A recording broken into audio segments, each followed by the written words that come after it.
This is what the founders believed in, limited government, and they knew if you believed in liberty and you understood this as a God-given right, that it is personal liberty, but it's also economic liberty.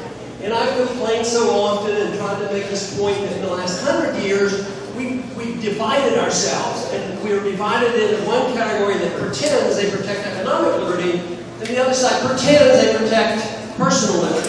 But it's all one and the same. It's our right. You have a right to your life, and your own, and you're responsible for your own body and what you produce. You ought to be able to keep what you produce as well. Of course, in this economy, would we not have a Federal Reserve System, we would not have an income tax under that system of government of free loans. And as our government grows, it's always at the expense of personal liberty. And as personal liberty is diminished, the standard of living goes down. And this is what we're witnessing. Over the many years, in the last 100 years, since the Fed was created, yes, there were ups and downs, but there was still a lot of productivity. But right now, the productivity isn't happening.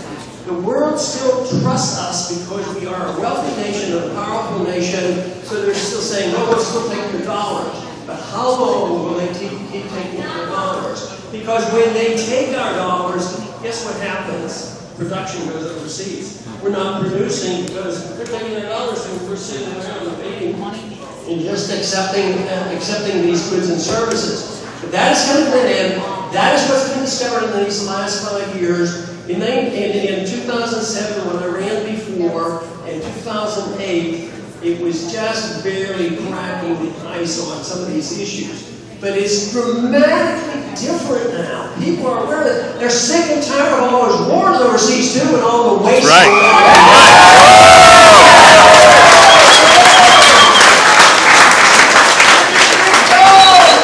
I've always said a true revolution, ideological revolution, just as Keynesianism infiltrated both parties, a true revolution has to infiltrate the whole people.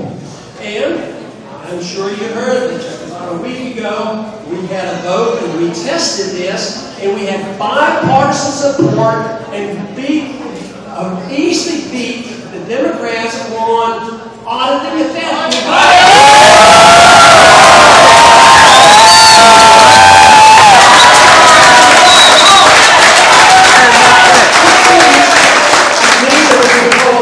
We had almost 100 Democrats vote for it, along with all the Republicans except one. So this was not done because all of a sudden they had all studied Austrian economics in Washington. They haven't been doing this. But a lot of you people had sent a message to your members of Congress, and they got the message. So that's the way it works. The people's attitudes will be reflected in their Congress if you let it be known. And this is why this has been so important, because people are waking up. It's a big issue. You just can't have these deficits if you had honest money. If you had honest money, you'd have to tax the people and the people would rebel. It's so deceitful, because what they do is they finance big government, the immediate payment doesn't come due until later, and then the people who suffer, nobody can identify them because it's usually the middle class and the poor, and they suffer, they lose their jobs. The system we have today is so biased against the middle class, and it's such a rip-off, and people in Washington that promote these programs, on both sides of the aisle, are always doing it to take care of the people. Take care of the people. At the same time, they'll have housing programs. Make sure everybody has a house. That is a good idea. Have a maximum number of people have a house. It wasn't wonderful. People were buying their houses and going up in value, they could borrow even more money. But when the bubble burst, which was a predictable event, guess who got bailed out? The people who were running the derivatives market, making billions and billions of dollars, the people with Fannie Mae and Freddie Mac, they got the bailouts. And guess what? The people who were supposed to be helped, the people who were supposed to get their houses, they lost their job and they lost their houses. But this evidence now is becoming very, very clear. So we're in a stage now where the more people discover there's a problem, they're going to say, well, what do we replace it with? Well, we know what we want to replace it with. The sound money, free markets, and property rights. That's what we want to replace it with.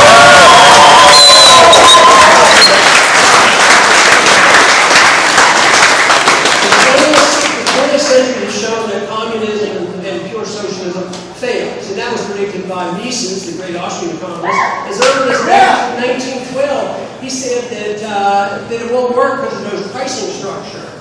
But it's also said that this system will fail too, and that is what's happening. So what will it be replaced with? Will we win automatically? Absolutely not. We will not be automatic. Do we have a good chance under today's conditions? I would say we have an excellent chance. We have the momentum, we have morality on our side, we have the Constitution on our side, we have American traditions on our side, but those who will challenge us will be more fascism. That is, big business and big government going to band together, and you'll hear it all the time. We got to be partners with big business and big labor and all that stuff. So that is, as long as they're sending contracts to discipline and they're on the insiders of the banking system, that is big business and government. And those are the individuals that we have to worry about. And now we are becoming more militaristic against our own people. I mean, this current president we have now actually believes it's no big deal that he has the right to assassinate American citizens. That's right. No charges, no trial, no whatsoever. Secret prison. It's been going on for 10 years now. We are losing our rights of privacy. We're losing our rights in our court system. And this is a bad sign. But I tell you what, in my last 5 years, even in the last year, regardless of exactly what happens in Tampa, I'll tell you what, there's room to be very pleased and very proud of what you have been doing in the freedom movement, because we are gaining strength. We have gained strength in the universities and the young people.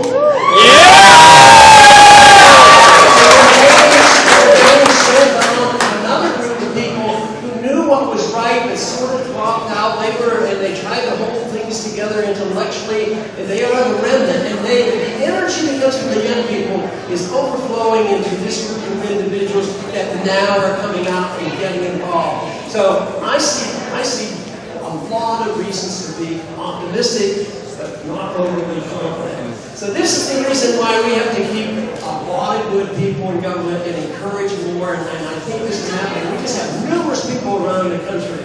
And it's also the reason a lot of pictures. My camera dies, so make sure you got pictures. Excited about what's happening.